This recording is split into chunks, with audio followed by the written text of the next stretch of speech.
This is the U.S. Report with James Morrow.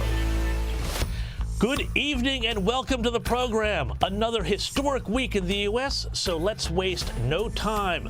Coming up tonight, border backflip. Joe Biden decides he now wants to build more of the Mexican border wall. We'll have the latest with immigration reporter Jenny Taylor. Also tonight, is the Republican Party coming undone? What the latest chaos in Congress means ahead of the 2024 election. Plus, Texas was supposed to be a green energy powerhouse, but I'll be joined by a filmmaker who has learned a shocking truth that might sound a few alarms in Australia as well.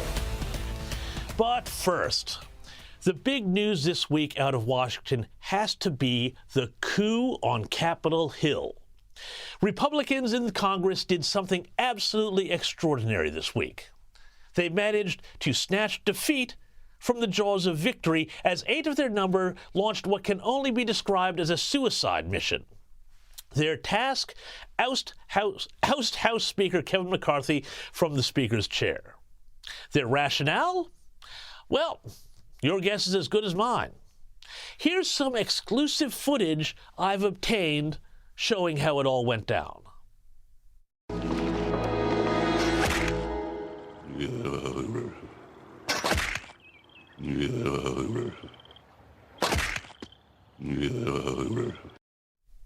Oh, no, wait, sorry. That was Sideshow Bob stepping on rakes. The hair confused me, and I was thinking of this guy, Matt Gaetz. Here he is explaining the rationale behind his attack on the Speaker. I don't think voting against Kevin McCarthy is chaos. I think $33 trillion in debt is chaos. I think that facing a $2.2 trillion annual deficit is chaos. I think that not passing single subject spending bills is chaos. I think the fact that we have been governed in this country since the mid-90s by continuing resolution and omnibus is chaos. And the way to liberate ourselves from that is a series of reforms to this body. And then there was this just after the vote. To whose benefit? People have called you a narcissist. People say that is to your benefit alone. Is it to the benefit of you and to Donald Trump?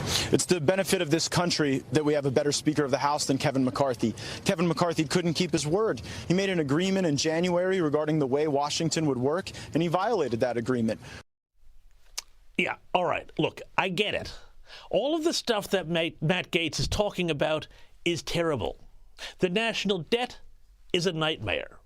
The whole continuing resolution business to keep the country going is a scam. But, dude, what was the point of blowing up Speaker McCarthy? Let's think about the politics of what has gone down for a moment. At the start of the week, the Republicans looked like grown-ups.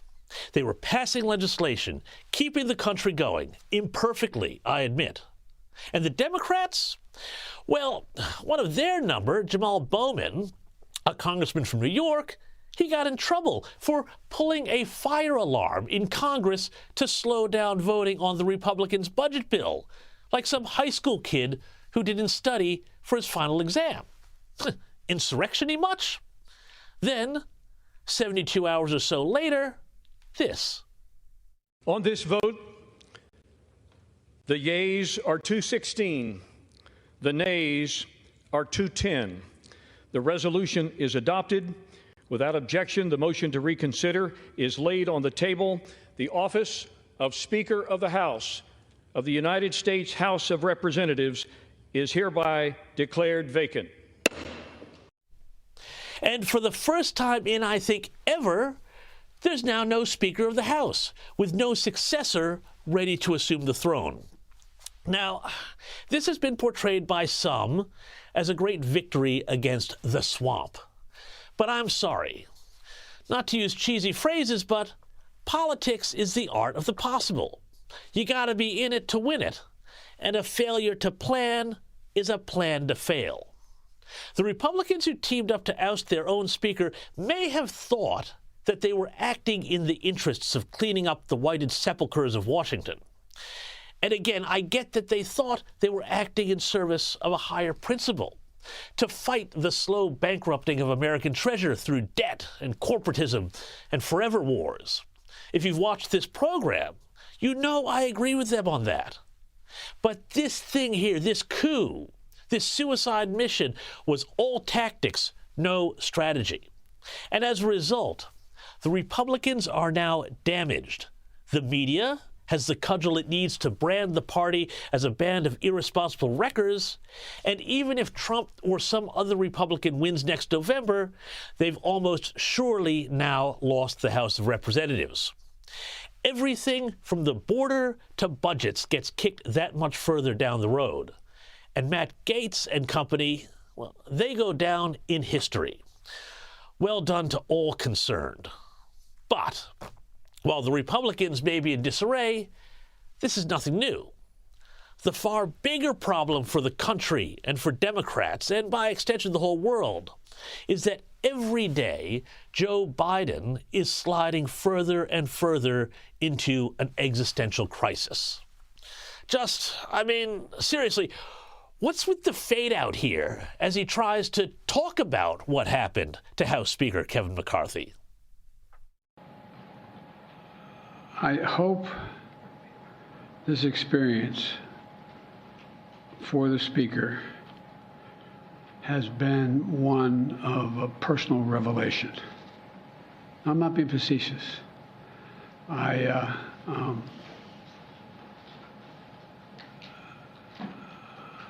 Anyway. And what's the deal with this vacant-eyed routine when the press gallery starts firing questions at him? Started. Mr. President, from Kevin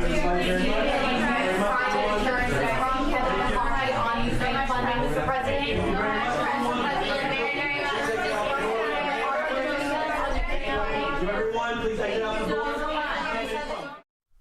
Seriously, Mr. President, are you okay? By the end of the governing crisis, it's time to end it. These constant, anyway, it'll be good. This agreement averts immediate crisis. Anyway, look, I know we like to have a laugh about this here, a lot. Old Joe can't walk up a flight of stairs. He falls off his bike. And then there's that rumor about when he met the Pope. This situation, though, where the U.S. president increasingly looks like a figurehead controlled by other forces, including perhaps Barack Obama, is something that we haven't seen in the U.S. for more than a century. You have to go back to Woodrow Wilson, a Democrat who, by the way, some historians argue brought America as close to fascism as it has ever come with his attacks on the First Amendment, but that's another story. You have to go back to Woodrow Wilson to find a president ever being so incapacitated in office. Yes, FDR had his polio in his wheelchair, and JFK had his crippling back problems that, well, let's just say never stood in his way. But in October 1919, Woodrow Wilson had a full-on stroke and was incapacitated for the rest of his presidency. His wife basically ran things for him until the Republicans came romping in at the 1920 election. Will history repeat? Is history repeating? As the man said, we'll see. Let's bring our U.S. Report regular, former White House Chief of Staff and Senior Advisor at Bondi Partners, Mick Mulvaney. Mick, we've got to start here with all the chaos in Congress with Kevin McCarthy getting ousted in a historic vote this week. Breaking news that Donald Trump has said he is now willing to serve as a House Speaker as a unifier until a permanent replacement is found. Mick, what do you reckon? Is this a good idea? Oh, James, who knows where to start? I may be looking for the opportunities to help do this show from Australia more frequently, because this place is starting to get really, really crazy. I found out about an hour ago that Donald Trump intends to go to Washington, D.C. on Tuesday with an eye towards possibly seeking the position of Speaker of the House. This is the most bizarre thing I've heard in Washington, I think, ever. And I've been in Washington for 10 or 12 years. It's completely unclear what is happening. By the way, for your viewers' information, it's a strange rule in the United States of America, but the Speaker of the House, our leader of our lower chamber, does not need to be an elected official who's a member of that chamber. It can literally be any person. In fact, it doesn't even have to be a citizen, I don't think. It's just a person. So Donald Trump technically could be the Speaker of the House. My guess, James, and it's just guessing at this point because no one knows what's happening up in Washington right now, is that he is either serious about this and thinks it will somehow distract from his criminal investigations, or he wants to be a kingmaker where he might be able to control 50 or 60 votes to be able to determine who is the Republican speaker now that Kevin McCarthy has been deposed. But if that doesn't sound like it makes much sense, it doesn't make much sense because Washington doesn't make much sense right now. Well, yeah, and I opened the program saying that I thought this whole coup to knock off Kevin McCarthy was just absolutely idiotic by the Republican Party. But give us a little bit of a background to what led up to this, because I think a lot of people in Australia don't fully get just how crazy the whole effort to kick out the Speaker was without any sort of plan for what came next. Yeah, let me give you two answers to that question. Here's what technically happened and officially happened, and then sort of the backstory. What technically happened is that Kevin McCarthy over the previous weekend brought a bipartisan bill to the floor that would fund the government and thus prevent the government shutdown that you and I have been talking about for the last couple of weeks. That bill passed, and the government did not shut down. It passed the House with more Democrat votes than Republican votes. That typically is a sign of weakness. And as a result of that, one member, named Matt Gaetz from the state of Florida, brought a motion to kick Kevin McCarthy out of office, which is legal under the rules. And that motion passed because 8 Republicans and every single Democrat banded together to kick Kevin McCarthy out of the Speaker's chair. That's the official position, and that's partially true. The backstory is this, that Matt Gaetz has never liked Kevin McCarthy. There's some sort of personal animosity there that no one in Washington has ever understood. Matt Gaetz is a very, very strange individual. Some people think he's crazy. I don't know if I have any evidence otherwise, but there was some sort of personal vendetta that drove Kevin McCarthy from office. The reason there was no plan is that I think this was just a personal attack. Matt Gaetz doesn't really care who the speaker is as long as it's not Kevin McCarthy. Matt Gaetz, by the way, has got a great deal of national attention. Just to show you how, again, strange things are in my country right now, he was sending fundraising emails to people while the vote to depose the speaker was going on, saying, please help me depose the speaker, send me $50. So as is so often the case, there's the official story, there's the backstory. There may be more stories, James, but all I can guarantee you is that there's going to be more and stranger stories to come. And some of the Republicans who were part of this effort to oust McCarthy, they said that he was a liar, that he had broken promises. Some of the people involved with this were people like Nancy Mace. On what grounds were they saying that he was actually a liar? They said that there were deals that were cut in January that allowed Kevin to become Speaker, promises that were made that allowed him to become Speaker in January that were not followed through on. All I know is I was in Washington during the vote, had a chance to watch it up close. And what I saw was the people who actually cut the deal in January with Kevin McCarthy who said, no, that Kevin McCarthy's done exactly what he said he has done. There was one member who's, most of these folks are friends of mine, but one of them and I are fairly close, and we have been through some speaker battles before. We got elected together in 2010. We fought John Boehner in 2013, fought against Paul Ryan after that and so forth.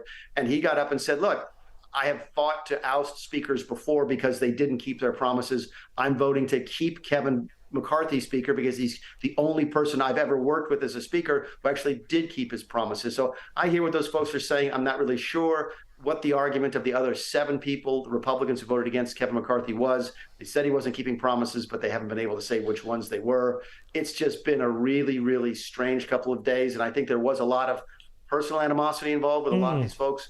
A lot of attention getting and fundraising at the root of this. Yeah, so the problem, though, for the Republicans, it would seem, is that, while they started out the week looking like the responsible party that was keeping the government going, now the media and the Democrats have a huge cudgel with which they can whack them as, divided and a bunch of wreckers. Is this going to bleed over into the Republicans' chances for the presidency next year? Or is it also going to, have a danger for them costing them the House? Will moderates now be under threat when they go to election next year? That depends on how long this goes. Keep in mind the deal that was cut over the weekend to fund the government and keep it open lasts for 45 days, so the middle of November. Right now, technically, the House does not exist. The House of Representatives cannot do official business. We think, again, we're moving in uncharted areas because this has never happened before, but the general consensus is that the House cannot function without a speaker. Therefore, it cannot pass new legislation. Therefore, it could not pass a bill within the next 45 days to fund the government after this short-term deal that was cut last week expires. If they can get their act together in the next 45 days and pass a piece of legislation that funds the government at whatever level, I don't think there's going to be any long-term harm here. If, however, the two things bleed together and this chaos in the House leads to chaos in terms of not being able to fund the government, then I think there'll be political prices to pay, and none of it would be good for the Republicans. And finally, Mick, just a quick question about this bizarre story about Nancy Pelosi getting kicked out of her office, her actual physical office in the Capitol. Tell us about this, and why are people so upset about it? They're upset about it because they don't understand how Washington works. Nancy Pelosi was not kicked out of her office. She was kicked out of a special office that she was given as a courtesy as a former Speaker of the House. It's not usual, James, for Speakers of the House to stick around after they're no longer speakers. Usually, once their speakership is finished, they retire and move on. Nancy chose not to do that. That is her prerogative. She was given a special office in the basement of the Capitol, near where the senators have their private little offices down there. She was kicked out of that office by the Speaker pro tem who took over after McCarthy was deposed. She still has a regular office in the office buildings, just like I did. It's a 3-office suite. She still has staff. She's an ordinary member of Congress, just like the other 435 of them are. So while she was kicked out of that special office, she is not living in the street or working out of the Capitol. Well, that's good to hear. Mick Mulvaney, thank you so much for helping to shed some light on a really messy situation. Can't wait to hear and see what breaks down this coming week. Now, let's bring in my panel. Joining me tonight is reporter for the Daily Caller, Brianna Lyman, and New York Post campaign reporter, Diana Glebova. Thank you so much for joining us here on the U.S. Report tonight. And I want to kick off with another issue that is absolutely affecting real life on the streets in America every day, and that is the crime that is running rampant in some U.S. cities like Philadelphia and elsewhere. But I was shocked to hear this from the Philadelphia District Attorney, Larry Krasner, talking about looting suspects in a massive looting operation that took place just recently. The DA calls it individual justice and says everyone involved in the looting will be looked at on a case-by-case basis. We'll look carefully to see whether this is a one-off situation and they're fundamentally law-abiding people, hold them accountable one way, or whether they are criminals. Brianna, let's start with you here. This might be, I don't know, the reason why crime is on the rise. Some of these district attorneys saying, oh, well, could have just been a one-off. They may have just decided to go do a little looting for the night. Yeah, as a fundamentally law-abiding citizen myself, I can assure you that I would never think to loot a store. And Larry Krasner, he keeps talking about how some of these defendants are between the ages of 18 to 25, and they either have a minimal criminal record or no criminal record at all. But until you nip it in the bud, you will allow this to continue because these people don't understand that there are repercussions for bad actions. So Larry Krasner is supposed to keep the city safe and hold people responsible for their actions, but he's literally telling people that if you haven't done in the past, we're going to give you one free pass. That's not how this works. This whole issue of crime is really starting to get traction as a national issue as people see what's going on in some of these cities. I've seen in some of the arguments on Capitol Hill this week, people saying, crime is one of the big things, as well as the border, that is really driving elections. Is this what you're seeing on the ground covering elections around the country? The number one issue for voters is still the economy by a long shot. I think people are worried about the food that they go to buy in the grocery store that's really been hit with inflation, just their everyday costs, and not being able to afford the things that they usually do, just for their families. But I think crime, especially in the big cities like Washington, D.C., where lawmakers themselves are being hit by carjackings and people on the street just mugging them, and also in New York City, where there's been Again, just carjackings, murders on the streets. People are worried, again, especially in those big cities. But all across the country, the economy still rings true as the #1 issue.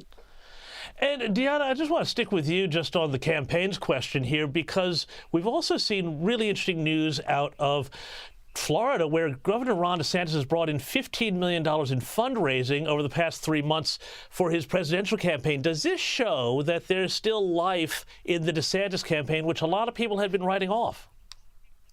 You know, $15 million may sound like a lot to the average person, but for campaigns, especially when you look at the numbers that Donald Trump is bringing in, I think yesterday he announced that his campaign brought in $45 million in the same amount of time. 15 million is not that much. And aides on the DeSantis campaign are reportedly saying that out of that 15, only 5 million is cash available that they can spend during the primaries to get the GOP nomination and to run against Joe Biden. So 15, not that much money. Right. Okay. And, you know, in other bad news for Ron DeSantis, Brianna, he has been overtaken in the polls by former South Carolina Governor Nikki Haley in both South Carolina and New Hampshire. Is Nikki Haley starting to really see a bit of a surge here after her performance in that last debate, do you reckon? No, I think Nikki Haley, just like Tim Scott, those are presidential hopefuls that are more looking for a seat on the cabinet. Nikki Haley already knows what that's like, of course. But if you remember the last debate, they argued about curtains. That's not what the American people care about. And I do just want to make one note about Ron DeSantis' fundraising, because like Deanna said, it looks good on the surface. But if you go a little deeper, you know, Donald Trump, he has $45 million, but about $36 million is for the primary. And if you look at DeSantis, another thing, he is taking his staff from Florida to Iowa, whereas a more well-resourced campaign will actually use operatives on the ground. So he is really stretching what he has thin. And if you compare it to 2019 Democrats during the same time period, you had Bernie Sanders, Elizabeth Warren with about $25 million in their quarter fundraising haul. Ron DeSantis is supposed to be the shining star, but when you have Democrats like Bernie Sanders and Elizabeth Warren having done better than Ron DeSantis during the same time frame, I think it's a pretty poor indicator. So, Brianna, and I'm going to put this question to both of you, but Brianna, how long then do you think the Ron DeSantis campaign can keep going? I think for Ron DeSantis, I mean, look, if you compare him to Donald Trump right now, you look at the polls, it reminds me of Elizabeth Dole and George W. Bush. Elizabeth Dole was seen as the, up-and-coming Republican star who was going to beat George Bush. And within a month, between May and June of the, 2000 election, she significantly declined in the polls. And Ron DeSantis followed that same trajectory. You know, he came up big and mighty. He was kind of getting close to Trump, and then he fell to the wayside. So if he does not do well in Iowa, it would be incumbent upon him to drop out and save himself for 2028. Yeah, Deanna, what do you think about that? Does he need to be thinking really about his longer-term strategy rather than being kind of a one-hit wonder this year? I think it all hinges on Iowa, and his campaign told me the same thing. Iowa is the first state in the nation to hold a Republican caucus, so the first time that voters have the opportunity to show who they're going to vote for, and that really sends a signal to the entire country of who's going to be ahead. His campaign tells me that Iowa, if he does well there, if he somehow beats Trump in that first state, that will really show voters across the country that he's still in the race and that it's a race between him and Trump. But like Brianna said, he's been sending staff from Florida to Iowa. He is really hitting the ground running and has a strategy of hitting all 99 counties. And he's putting all his eggs in Iowa. And really, again, that is his #1 strategy, to show that if I win here, maybe people really will think that I have a chance still in this race. And Brianna, I want to move now to California here, where Democratic strategist and fundraiser LaFonza Butler was sworn in as the replacement for Dianne Feinstein in that Senate seat in California. Tell us what your thoughts are on this, because personally, I thought it was pretty incredible that they just gave it to somebody who's a fundraiser and an operative. It seemed like a very cynical move to me. What did you think? It was a very strategic move. First of all, Gavin Newsom made sure that he was going to pick a black woman, and we see how well that worked out with the vice presidency, so I'm kind of surprised that he thought he should follow the Biden playbook. But LaFonza Butler is unique because unlike someone like Adam Schiff, who hasn't been drawing in that much fundraising, LaFonza Butler has showed she appeals to the abortion wing of the Democratic Party, right? And we know abortion was on the ballot in 2022. It'll be on the ballot again. So he knows that she's able to draw in a ton of donations, and if he should mount a run, whether it be in 2024 or in 2028, she would be a really good resource for him to help draw in donations and compete against other Democrats. And finally, Deanna, I want to ask you about this story out of Washington where it seems that President Biden's dog, Commander, has finally been booted from the White House after multiple biting incidents, aggressive behavior, reports that he attacked Secret Service agents. Why did it take the White House so long to do something about this dog who sounds like he was an absolute menace, and I'm a dog lover, to everybody around the place? James, I don't know, but I think it might have to do with something that it was the president's dog. I mean, we've known since July that Commander has, I think in July we reported that he bit 7 Secret Service agents and was aggressive to 3 other staffers at the White House. If it was any other dog, if it was just a dog of an average American, I think there would be serious repercussions, serious training, making sure that he gets taken out of the White House so this doesn't happen again. But this week, there were photos, I think reported by the Daily Mail, that showed Commander with his teeth on a staffer. And I think that really finally sent the message to the White House for them to do something about it, where photos are being leaked of the dog attacking people. Gosh, it's like Commander's the Hunter Biden of dogs. Anyway, Brianna Lyman, Deanna Glebova, thank you both so much for your time tonight on the U.S. Report. Now, in a moment, extraordinary news about a border wall backflip by Joe Biden. Not a literal one, of course, but speaking of the president, watching Joe Biden stumble his way through prepared remarks is always something to behold. I mean, it's a bit like when my Cocker Spaniel Poppy tries to walk on her hind legs. It's a wonder he can do it at all. But the president keeps gamely trying, and this week, in a very special episode of Joe versus the teleprompter, he hit a new level of gameplay when he had to read off the actual name of a website. And I'm afraid to say, it didn't go well. studentaid.gov/save. Well, of course, like all boomers, he could have asked his kid, but I'm not sure getting Hunter to help log on the internet would have been all that family-friendly, if you know what I'm saying. Biden's building a wall after the break. Welcome back to the program, and in a moment we'll be talking to Jenny Taylor about the border wall backflip by the Biden administration. But first, one of the biggest concerns many Americans have is that the U.S. operates under a 2-tier system of justice. You know, one where the Trumps get hounded in the courts while the Bidens, who have a Mount Everest of evidence accumulating against them, get a pass. Well, guess what? Attorney General Merrick Garland says, nah, don't believe any of that stuff. The U.S. Justice Department treats everyone equally, as he claimed on American 60 Minutes the other night.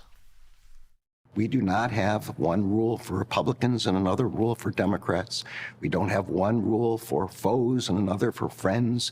We don't have one rule for the powerful and another for the powerless, for the rich or for the poor, or based on ethnicity. We have only one rule. And that one rule is that we follow the facts and the law, and we reach the decisions required by the Constitution, and we protect civil liberties. This was a bit much even for our man from 60 Minutes, who pressed the Attorney General on whether there was any political motivation behind the ongoing prosecution of Donald Trump. The investigation itself has determined the timing. Yes, exactly right. Your critics say that it's time to ruin Mr. Trump's chances in the election. Well, that's absolutely not true. Justice Department prosecutors are nonpartisan. They don't allow partisan considerations to play any role in their determinations. What do you reckon, daytime talk show host Maury Povich? The lie detector test determined That was a lie. Look, I'm sure Merrick Garland believes himself when he says that letting the Bidens skate while going after Trump is all above board. But then there's this. Today, the news has broken that Donald Trump may have, according to the American ABC, discussed nuclear secrets with Australian billionaire Anthony Pratt. Now, this is interesting information, and I'm not going to judge whether Trump is guilty or not on it, but the question is, where did this information come from? How did the ABC get it? Well, you'd have to think it had to come from Merrick Garland or somebody else in the Justice Department, like Jack Smith, the special counsel. Which again, if that turns out to be true, puts the lie to what the Attorney General is saying about, no, we're not giving Trump any special business just because we don't want him to be president. Now, on to other matters. Remember when Donald Trump wanted to build a big, beautiful wall to stop illegal immigrants from crossing into the United States, and everybody lost their minds? Well, guess what?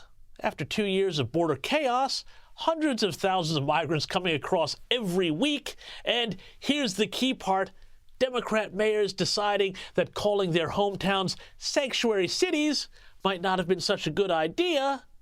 Well, Joe Biden, he's going to build that wall. Here's CNN.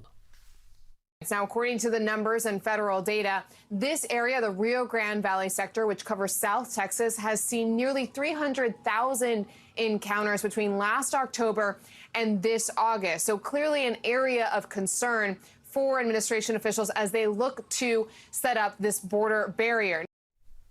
Yes, it's not a border wall, but a border barrier. That sounds much more cuddly. The president is claiming that it was all because they had to use funds that had been appropriated for the wall during the Trump administration. Okay, but more amusing to me is White House spokeswoman Karine Jean-Pierre's attempts to spin this. You know, he didn't want to build the wall at all, but just some meanies made him do it. About this border issue, because it does look like he's backtracking on a promise. He's been very clear. He even took the step to ask Congress to reappropriate the funds. That's how much he did not want these appropriated funding to be used. Well, it's all very confusing, and now to try and clear up this mess is investigative border reporter for the Daily Caller, Jenny Tair. Jenny, thanks so much for joining us here tonight. Walk us through what happened here, because it seems like the administration can't get its story straight. That's right. So yesterday we had Secretary of the Department of Homeland Security, Alejandro Mayorkas, publish a filing in the Federal Register saying that there was a, quote, immediate need for this border wall to go up in the Rio Grande Valley sector of South Texas because of these thousands of crossings that have happened in fiscal year 2023. Now, this comes, of course, after Biden has said time and time again that he just won't build any wall, that he won't build, anything as a barrier down there like Trump did. And, in the meantime, he's also been selling off parts of the wall, the materials that Trump has that has been laying there. And all of these new wall construction projects that have happened under Biden have been with all new materials. It's something taxpayers should be aware of. But of course, you have Biden saying that his own DHS secretary, maybe he's not right because his statements are contradicting his own DHS secretary. And then, of course, just, late this evening, around 5 p.m. U.S. time, the secretary did put out a statement and said that there's been a lot of misconceptions about what has been put out in the Federal Register and that, he is not saying that walls work at all. So there has been a lot of flip-flopping here in the last couple of hours. Yeah, and so, because we've seen footage of border security guards actually cutting the razor wire that Texas officials have put in, so it seems like they don't know which way they're going on this. Right. Federal authorities right now are following the orders of the Biden administration. which wants them to cut that barrier down there that the Texas governor has put up in areas of South Texas, like Eagle Pass, where I just was. And, you know, I saw this firsthand when you have National Guard down there under state orders saying, hey, please don't cross here. It's illegal. It's dangerous. And people are still crossing. They're ending up on the U.S. side. And because of that, Border Patrol has to cut the wire and bring them in and apprehend them. But of course, we know what happens. Many of them get released. And so a lot of Border Patrol agents I've spoken with are very frustrated by this process because this is just not the job that they signed up for. And they're just following orders at this point. And, you know, you say the agents are frustrated, and I can only imagine how demoralizing it is to have to process them and then see them just shipped out across the country, never to be seen again. New York City Mayor Eric Adams, and of course his city receives an awful lot of these migrants, he's gone to Mexico for a big Latin American tour where he's going, he says, to try and dissuade migrants from coming to New York. Have a listen to this. This is just the beginning of really the journey of trying to be on the ground and understand the whole flow of the migrant and asylum seekers. Now, what do you make of this? I can't imagine he's going to have much of a chance of telling anybody not to wind up coming to New York. Is this all just to play to the domestic politics of his voters who are getting more and more upset about this situation? You know, when I think about this trip, I think about some silence from one of the top officials here that is supposed to handle, quote, the root causes of migration, which is the Vice President, Kamala Harris. This is almost her job that Eric Adams has taken on, that he's kind of stepping in, I guess, where the federal government hasn't. Of course, he is going down there with the purpose of telling people not to come. But just a few months ago, Eric Adams was down in El Paso, Texas, along the border, you know, kind of soliciting for migrants how many of them wanted to work in the U.S., which, of course, you know, after speaking with so many of them, that's exactly what they want to do. So it really leads them on to believe they can do that. And the process just isn't that simple. You know, when they're going through the asylum adjudication process, it takes at least 6 months to be able to apply for that when you cross illegally and go through that. So he's been kind of misleading them. And then, of course, you know, what is he going to do down there? I don't know. Is he going to go out with like a bullhorn and tell people not to come?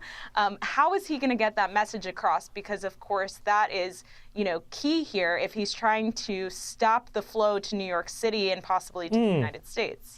And Jenny, just finally, you know, you mentioned the months that it takes to get processed.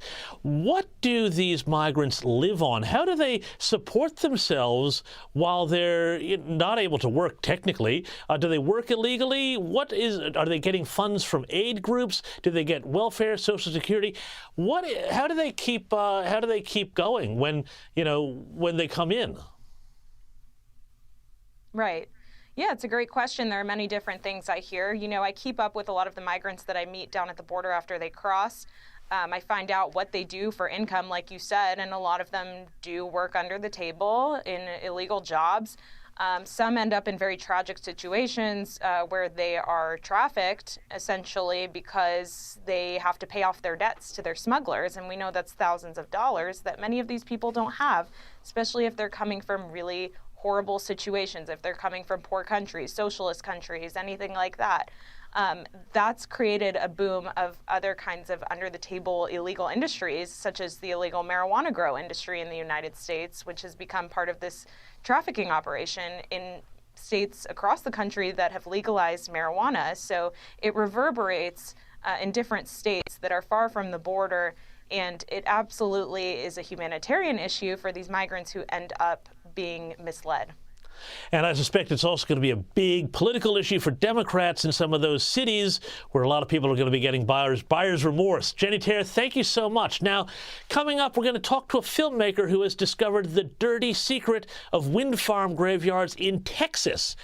But first, the chaos in Washington has made some people pretty cynical about the American political process, including some of the people directly involved in it. Here's what Louisiana Senator John Kennedy had to say on the subject when Fox News asked him about what normal, everyday Americans think about their elected officials. I realize that even on a good day, most Americans look at Washington, D.C., and they ask themselves, how did these people make it through the birth canal? And that's on a good day. And that's before you ask them the next question, can you define a woman? Don't go anywhere. What happens when wind farms die? They don't go to heaven, that's for sure. We'll find out more about that in just a moment.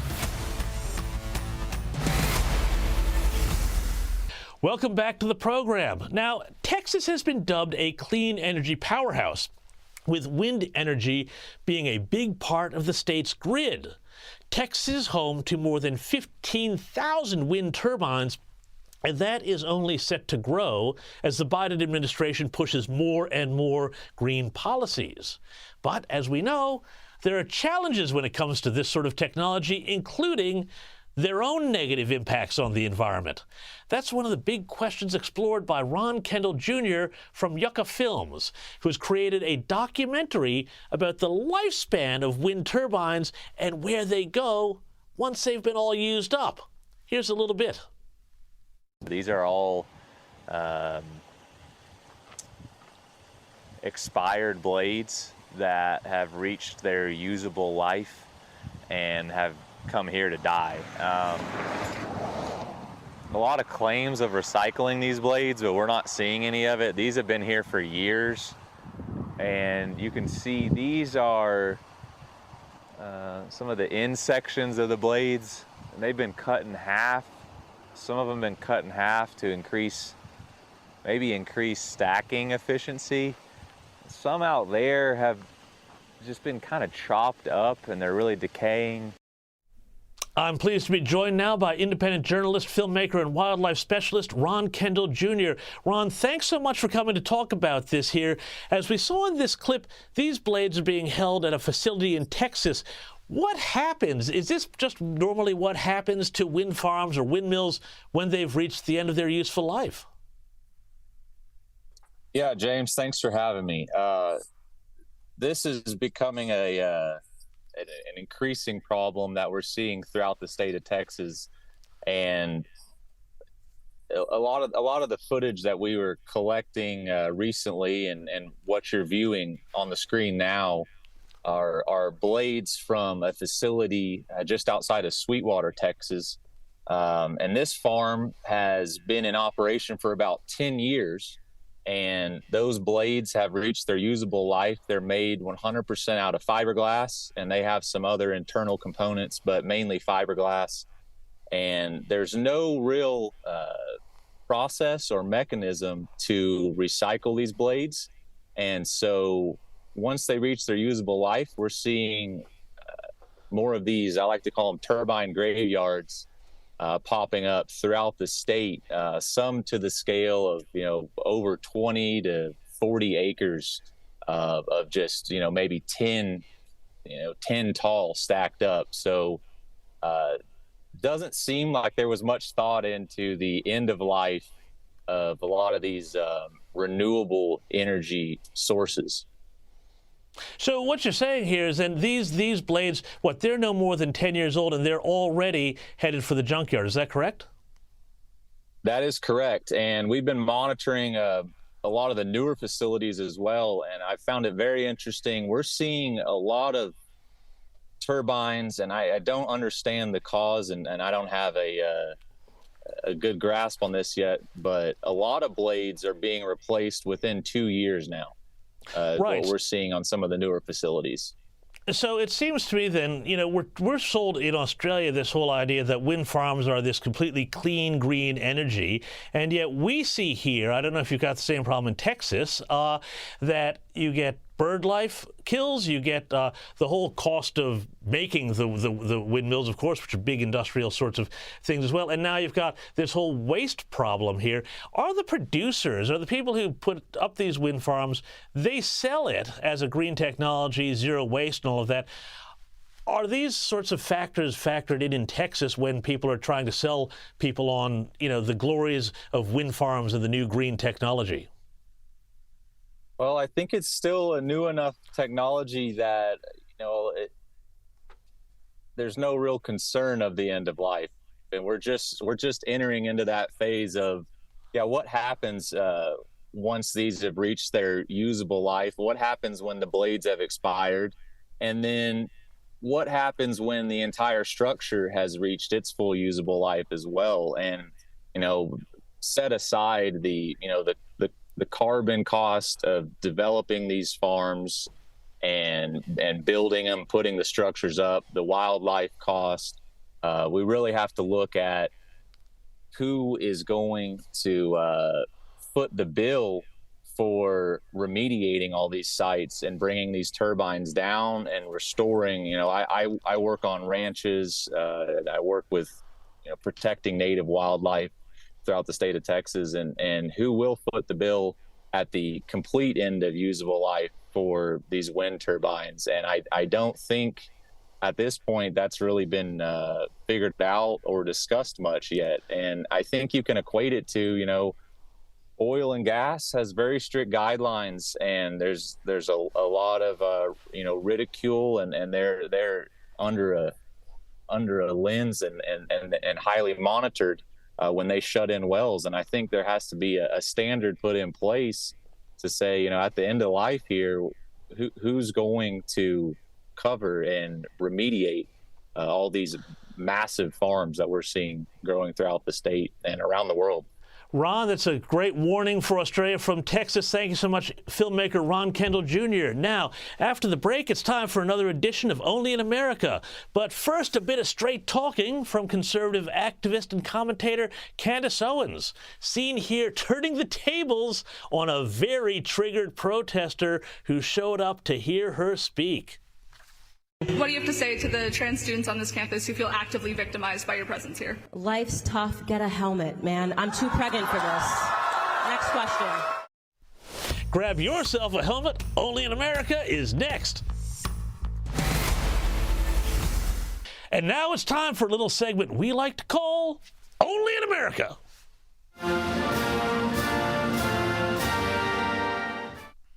Well, we've all seen the hit show The Office. And we've all seen the show Trial being run against Donald Trump in New York. What happens, I wonder, if you took the two and put them together?